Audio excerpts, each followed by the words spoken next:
సంగారెడ్డి జిల్లా పాసమైలారం సిగాచి కంపెనీలో ప్రమాదం జరిగి 3 రోజులైనా కొందరి కార్మికుల ఆచూకీ లభించలేదు. కనిపించకుండా పోయిన పలువురి కార్మికుల బంధువులు ఆవేదన వ్యక్తం చేస్తున్నారు. ఇక దీనికి సంబంధించి పూర్తి సమాచారం అరవింద్ లైవ్ లో అందిస్తారు. అరవింద్, సిగాచి పరిశ్రమ ముందు గల్లంతైన కార్మికుల కుటుంబాల సభ్యులు ఆందోళన వ్యక్తం చేస్తున్నట్టు తెలుస్తోంది. తమ వారి జాడ ఇంకెప్పుడు చెప్తారు అంటూ వాళ్ళు అక్కడ నిరసన తెలుపుతున్నట్టు కూడా తెలుస్తుంది. అప్డేట్స్ ఏంటి దీనికి సంబంధించి? సునీత, ఏదైతే గత 3 రోజుల కిందట జరిగిన సిగాచి కంపెనీ రియాక్టర్ పేలి ఇప్పటికే చాలామంది మరణించారు. వారి పట్ల ప్రభుత్వం ఇప్పటికే సహాయక చర్యలు కొన్ని రోజులు మాత్రమే 2-3 రోజులు చేపట్టి ఇప్పటి సహాయక చర్యలు ఆపేశారు. పూర్తిగా దీని గురించి పట్టించుకుంటలేదు. ఇంకో 9 మంది ఆచూకీ కూడా తెలియాలి. మరి వాళ్ళకి సంబంధించిన బంధువులు కూడా మనతో ఉన్నారు. మా కొడుకు కానీ, మా అన్న కానీ, మా బంధువులు కానీ ఉదయం సమయంలో డ్యూటీకి వెళ్ళారు. మరి ఇప్పటి వరకు మాకు తిరిగి రాలేదు. అసలు ఉన్నారా లేకపోతే చనిపోయారా దానిపైన ఇప్పటికి కూడా మాకు స్పష్టత లేదు. ఎట్టి చేసైనా ప్రభుత్వం ఆచూకీ తెలిపాలి. ఇంకోటి ఏంటంటే, మేము ఉత్తరప్రదేశ్ నుండి వచ్చాం, మహారాష్ట్ర నుండి వచ్చాం, బీహార్ నుండి వచ్చాం. కానీ మాకు ఇక్కడ లోకల్ కాదు కాబట్టి మమ్మల్ని పట్టించుకుంటలేరని వారు ఆవేదన వ్యక్తం చేస్తున్నారు. మనతో వాళ్ళు ఉన్నారు. అంటే ఇప్పటికే ఒక కమిటీ బృందం కూడా ఇక్కడికి చేరుకోవడం జరిగింది. ఈ కమిటీ కూడా 4 పర్యవేక్షణలో జరుగుతుంది. వీళ్ళు పూర్తిగా అసలు ఈ రియాక్టర్కి పేలడానికి కారణాలు ఏంటి, అసలు ఎందుకు పేలాది, అసలు ఎక్కడ టెంపరేచర్ పెరిగింది, అసలు దీనిపైన ఏంటిది అనే సీఎం నేతృత్వంలో ఇప్పటికే ఒక కమిటీ జరుగుతుంది. ఈ కమిటీ కూడా పూర్తిగా మొత్తం ఏదైతే సిగాచి ఫ్యాక్టరీ చుట్టూ తిరిగి వీళ్ళు పర్యవేక్షిస్తున్నారు. ఇక్కడ పోలీస్ భద్రత కూడా కట్టుదిట్టంగా ఉన్నారు. ఎవరిని కూడా సామాన్యుని లోపలికి పంపించే పరిస్థితి కూడా కనిపించలేదు. చుట్టుపక్కల ఉన్న ఫ్యాక్టరీలకు కూడా ఇదే ప్రధాన రహదారి అయింది. మరి వారికి కూడా ఎవరిని కూడా ఇప్పటికే లోపలికి పంపిస్తలేరు. మనతో ఏదైతే సంబంధించిన బాధితులు వాళ్ళ కుటుంబ సభ్యులు మనతో ఉన్నారు. అసలు వారికి కూడా ఇప్పటివరకు DNA టెస్ట్ చేశారు. కానీ ఎవరికి కూడా ఏది కూడా మ్యాచ్ అవుతలేరు. ఈ అగ్నికి ఆహార్తై బూడిద అయిపోయారనే సమాచారం కూడా కొంతవరకు ఇక్కడ చుట్టుపక్కల చర్చనీయాంశంగా మారిపోయింది. వారు మనతో ఉన్నారు. సార్, వారిని అడిగి పూర్తి వివరాలు తెలుసుకుందాం. భయ్య, कहाँ से आया? मैं यूपी से आया हूँ। मेरा नाम आलोक कुमार है। मेरे भाई का नाम अतुल कुमार है, जो मिसिंग हुआ है। मेरा भाई 4 दिन हो गया लापता है, अभी अब तक कोई पता नहीं चला है। और मैं 4 दिन से बराबर उसको ढूंढ रहा हूँ, पूरे हॉस्पिटल ढूंढा, कहीं मेरे को नहीं मिला। आज मैंने कल मैंने DNA भी टेस्ट कराया। आज भी 24 घंटे के लिए बोला गया था, DNA हो गया। DNA होने के बाद 24 घंटे भी हो गए। मेरे को बुलाया गया 10 बजे, मैं गया 12 बजे, अभी तक मेरा DNA नहीं मिला। 36 घंटे के बाद बोला गया रात को 12-1 बजे तक मेरा DNA आएगा। जब DNA आने के बाद मेरे को बॉडी मिलेगी मैच कराने के बाद। डॉक्टर्स क्या बोले? डॉक्टर्स बोले हैं कि 12 बजे के बाद आपका जैसे DNA आता है तो आपको तुरंत कॉल किया जाएगा। कॉल करने के बाद आपको सूचित करने के बाद आप आइएगा, आपका DNA देंगे, DNA से मैच करा के आपको बॉडी दे देंगे। बॉडी देने के बाद आपको निःशुल्क जो है एम्बुलेंस के थ्रू कुछ कैश देके आपको घर के लिए रवाना कर दिया जाएगा। कितना साल इधर काम करे? ये मेरा भाई 4 साल से इधर प्रॉपर काम कर रहा था। उसमें प्रोडक्शन सुपरवाइजर था। 4 साल से बराबर काम कर रहा है इसी कंपनी में। दूसरी कंपनी ने ज्वाइन किया आज तक उसने। भाई का क्या नाम क्या है? मेरे भाई का नाम अतुल कुमार है जी। वो पुलिस वाला का, गवर्नमेंट वाला का क्या क्या बोलते हैं? पुलिस वाले गवर्नमेंट वाले जो सर से मैं बात करता हूँ तो बोलते हैं ठीक है, आपकी सुनवाई की जा रही है, आपको देख रेख की जा रही है, धीरे धीरे प्रोसेसिंग में सभी लोग लगे हुए हैं, काम हो रहा है। आपका जैसे काम होता तो आपको सूचित किया जाता है। कितना दिन इधर आता है? मेरे को इधर आए हुए 4 दिन हो गए, घर से आए हुए।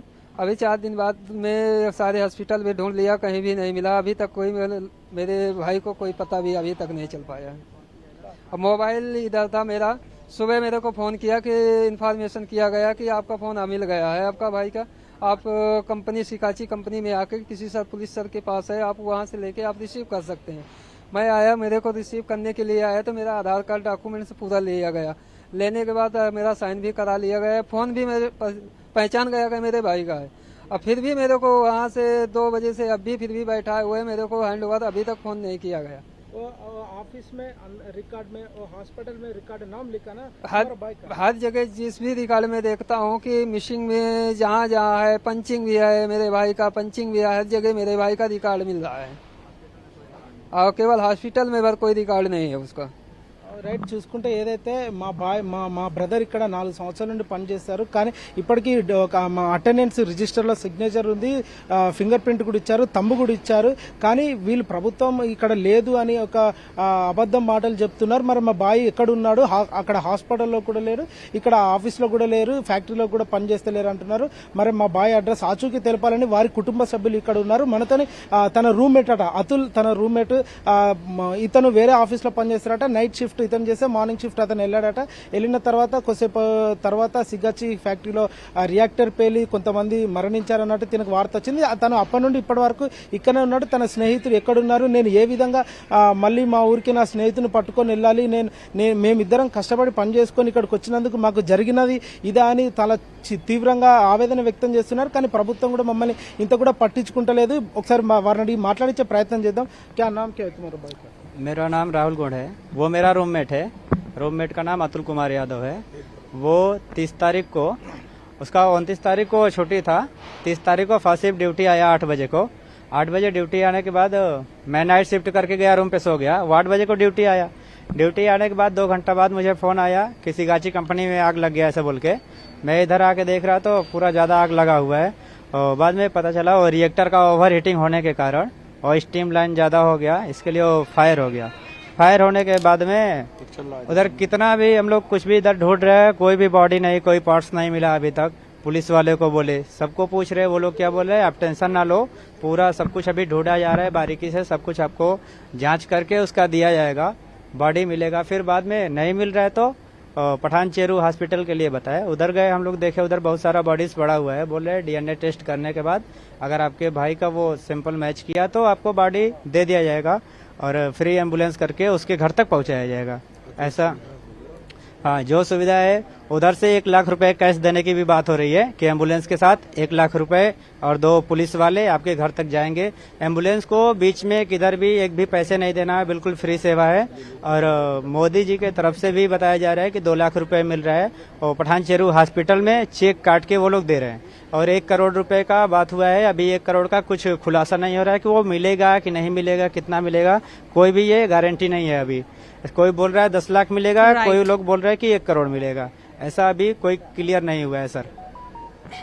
రైట్ సునీత, ఏదైతే చూసుకుంటే తన స్నేహితుడు కూడా ఇక్కడ లేదని స్పష్టంగా తనకు అర్థమైంది. కానీ ఏదంటే ఇద్దరం ఒకే ఊరు నుండి ఇక్కడికి పని చేసుకోవడానికి వచ్చాము, కానీ ఇప్పటికైనా మా స్నేహితుడు దొరుకుతాడని వాళ్ళకు ప్రగాఢ సానుభూతిగా నమ్మకంగా ఉంది. మరి ఇక్కడ ప్రధానంగా చూసుకుంటే ఇప్పటికే ఒక కమిటీ కూడా లోపలికి పర్యవేక్షిస్తుంది. ఆ బృందం సైంటిస్టుల బృందం వచ్చింది. వారికి ప్రధానంగా శాస్త్రవేత్తలు వెంకటేశ్వరరావు గారు మరియు డాక్టర్ ప్రతాప్ కుమార్, డాక్టర్ సత్యనారాయణ, సంతోష్ వీళ్ళ నేతృత్వంలో ఇక్కడ ఒక కమిటీ పర్యవేక్షిస్తుంది. ఈ కమిటీలో అసలు ఎందుకు ఇలా రియాక్టర్ పేయడానికి ప్రధానమైన కారణాలు ఏంటి అని కూడా తెలియజేశారు. మరి ఇంకా కొంతమంది కూడా తమ వాళ్ళ డెడ్ బాడీస్ కూడా దొరకాలని వాళ్ళు కూడా ఇప్పటికే ఎదురు చూస్తున్నారు. దాదాపు 9 మంది కూడా దొరకాల్సిన పరిస్థితి కూడా ఉంది. అంటే ఇటీవల కాలంలో సిగాచి కంపెనీలో ఒక బ్లడ్ క్యాంప్ గానీ ఒకటి నిర్వహించారు. ఆ బ్లడ్ క్యాంప్ లో ప్రతి ఒక్కరు కూడా పాల్గొనడం, బ్లడ్ క్యారెక్టరింగ్ కూడా జరిగింది. ఆ ఫోటోలు కూడా ఇంతమంది మరణించారని ఇప్పటికే అధికారులు అధికారికంగా ధృవీకరించారు. Sunitha, thank you Arvind, thanks for the updates.